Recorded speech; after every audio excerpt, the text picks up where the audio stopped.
विष्णु। सब गुरु पूर्णिमा क्यों मनाते हैं?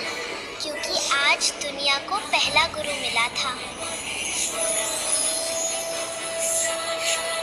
इसी दिन आदि योगी ने सप्त ऋषियों को अपना शिष्य बनाया और यहीं से गुरु शिष्य परंपरा शुरू हुई।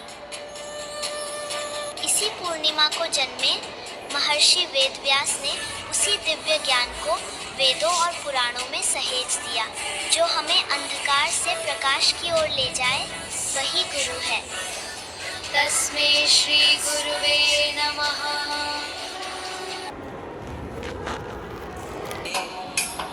गुरुविक्रमाय गुह्य प्रवराय गुरवे गुणगुरवे गुरुदैत्यकलक्षेत्रे गुरुधर्म सदाराध्याय गुरुपुत्र परित्रात्रे गुरुपाखण्ड खण्डकाय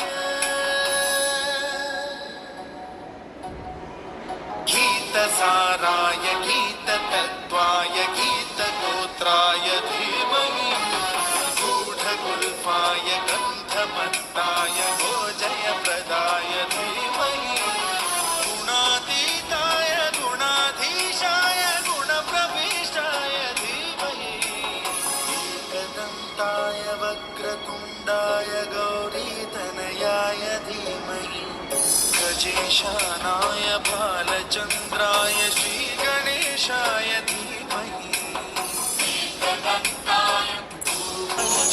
गुरुकुलस्थायिने गुरुविक्रमाय गुह्य प्रवराय गुरवे गुणगुरवे गुरुदैत्यकलक्षेत्रे गुरुधर्म सदाराध्याय गुरुपुत्र परित्रात्रे गुरुपाखण्ड खण्डकाय